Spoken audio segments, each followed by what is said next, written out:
నమస్కారం. మాది పార్వతీపురం మన్యం జిల్లా పార్వతీపురం మాజీ సైనికుల సంఘం సంక్షేమ సంఘం.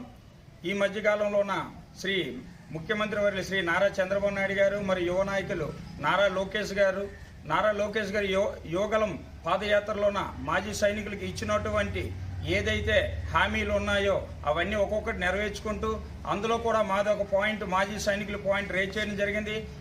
ఆ యొక్క రేజ్ చేసినటువంటి పాయింట్ను ఈ 2 రోజుల క్రితం నారా లోకేష్ గారు మాజీ సైనికుల యొక్క కష్టాలను వారు అక్కడ ఎంతో దేశానికి ఎంతో సేవ చేసి ఇక్కడ కూడా వాళ్ళకి మంచి విలువ ఉండాలి, మంచి హోదాలో ఉండాలి అంటూ గుర్తించి మాజీ సైనికుల కష్టాలను వారి యొక్క కుటుంబాల కష్టాలను గుర్తించి వారికి ఆంధ్ర రాష్ట్రంలోన ఎక్కడా కూడా ఎన్నడూ కూడా ఎప్పుడు లేని విధంగా మాజీ సైనికుల కార్పొరేషన్ అనే నిర్వహిస్తున్నామని అనౌన్స్మెంట్ చేయడం మా అందరికీ కూడా చాలా సంతోషకరంగా ఉంది.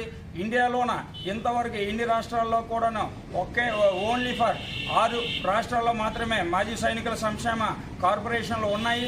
కానీ ఆంధ్ర రాష్ట్రంలో మొట్టమొదటిసారిగా మాజీ సైనికుల కార్పొరేషన్ ఏర్పాటు చేసినందుకు నారా లోకేష్ గారికి మరియు ముఖ్యమంత్రి చంద్రబాబు నాయుడు గారికి ప్రత్యేక ధన్యవాదాలు యూనియన్ తరఫున మరీ తెలియజేసుకుంటున్నాం.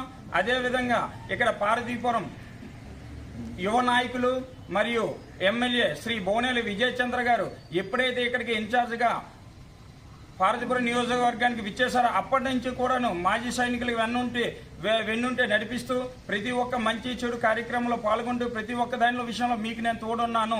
దేశం కోసం ప్రాణాలు అర్పించినటువంటి మీ అందరికీ కూడా అన్ని విధాలుగా ఏ విధంగా నా నుంచి హెల్ప్ కావాలన్నా సాయం కావాలని చేస్తూనే ఉంటానని చెప్పడం కూడా జరిగింది. అతనికి కూడాను పార్వతీపురం మన్యం జిల్లా మాజీ సైనికుల యూనియన్ నుంచి ప్రత్యేక ధన్యవాదాలు తెలుపుకుంటున్నాం.